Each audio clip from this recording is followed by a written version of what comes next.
Assalamualaikum, grade 8. Welcome back, grade 8.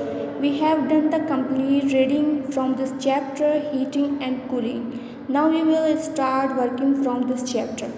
Okay, so first maintain your copy. First open your copy and maintain the index. So what you do? So you first of all write down the date and write down the heading, chapter number 1, heating and cooling. After that, open the next page and write down the heading, first semester work has been started. Then open the next page and write down heading from this chapter number 1, heating and cooling. Now let us start from the words meaning. Okay, make sure draw the line and write down the heading, words and meaning. So start from the spark, निकलना, immediately, फौरी, जल्दी, measure, पैमाइश, constantly, हमेशा, resources, ज़रा, equipment, साजो सामान, rise, बुलंद करना, skillful, हुनरमंद, trapping, साजो सामान, escape, फरार होना. Okay, now if you complete this voice meaning, now come here the question answer. First of all, write down the heading, question answer. Now let us start from the question number 1. Explain why a spark from a firework will not the heart you so much as the cup of T. मैंने आपको ये पहले भी read किया था, explain किया था कि एक स्पार्क जब निकलती है, स्पार्क फायर वर्क करती है, बट वो इतना हमें हर्ट नहीं करती जितना हमें एक कप ऑफ टी हर्ट कर सकती है. So answer is a spark from a fire work many be very hot but it is will not the heart very much because it is don't contain much heat energy. However, even though a cup of tea may be hot very, still the burn the tongue because it is contain a lot of heat energy. एक spark fire work करती है but वो हमें इतना hurt नहीं कर सकती because वो इतनी हॉट होती नहीं है. ओके, क्योंकि ये ज़्यादा कंटेन नहीं कर रही होती है हीट एनर्जी. इसके मुकाबले एक कप ऑफ टी कंटेन कर रहा होता है बहुत ही ज़्यादा हीट एनर्जी, जिसकी वजह से वो हमारी टंग को बर्न भी कर सकता है, यानी जला भी सकता है. So here is question number 2. What is the Kelvin scale. Kelvin scale के बारे में बताना है. So answer is for scientific work it is the convent to the use temperature scale starting at absolute zero. This temperature scale is called the Kelvin scale. Okay, now question number 3. Explain how the convections work in an electric kettle. कि हमारे पास जो convection होती है वो कैसे work करती है इन electric kettle.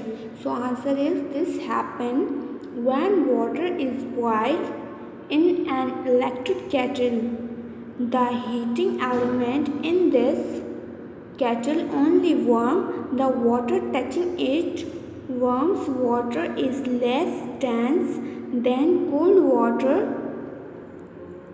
so the warm water arises. This is called the convection. Called the water replaces the rising warm water, and this in turn also become a warm and rises all continuous circulating. The stream is set up the kettle. This is called the convection current. Okay, convection current के बारे में मैंने पहले भी बताया था. Means कि electric kettle अगर हम लेते हैं उसमें वाटर को बॉयल करें तो उसमें वाटर जब से वार्म होगा the kettle only warm the water touch it. ठीक है, वो Aahista Aahista water the rise करेगा, यानी हीटिंग राइज करता जाएगा और इसकी फिर जो सर्कुलेटिंग स्ट्रीम की बढ़ती जाएगी और सेटअप होगी in the kettle. This is the called the convection current. Okay. Question number 4. Explain how the heat is conduct along the metal bar. Heat कैसे conduct हो रही थी along metal bar.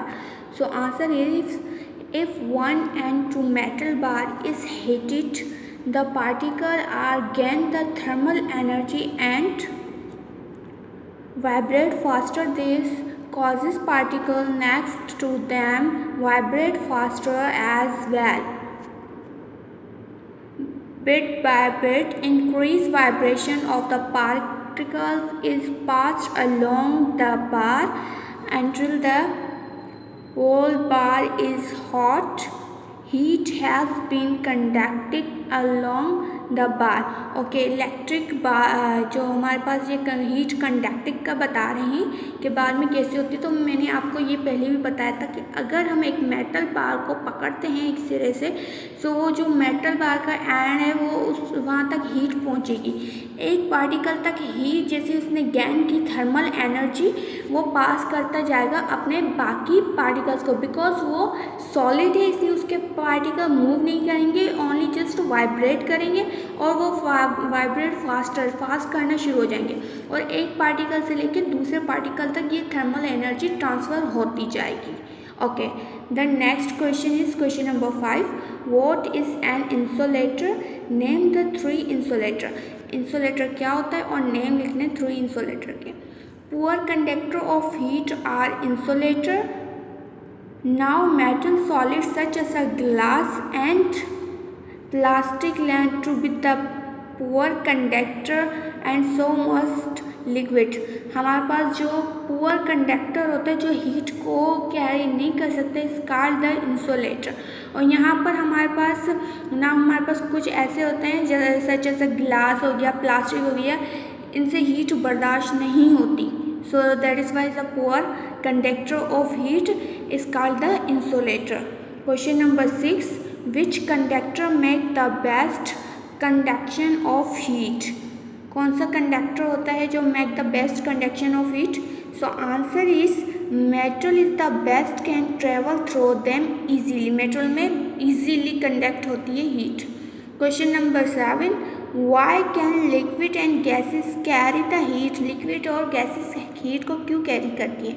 So answer is liquid and gases में be poor conductor of heat but they can be carry heat because their particle are free to move around.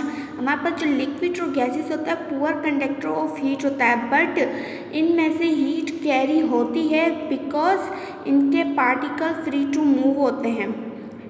आपके पास 8 question है, filling the blanks, write down the heading of filling the blanks. Okay, copy the passage using this words to the fill the graph. आप अगर अपनी book खोलेंगे उसमें words दिए गए होंगे, आप ये उतारेंगे। Okay, ice is the solid then it is the heat, it dash melts and become a water. और मेल्ट होके वो वाटर बन जाएगी हमारे पास।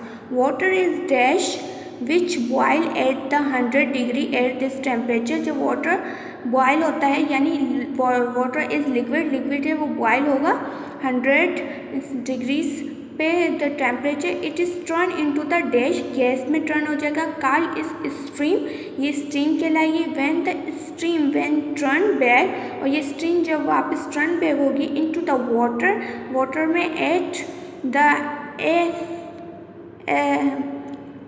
AO's degree water freeze and the turn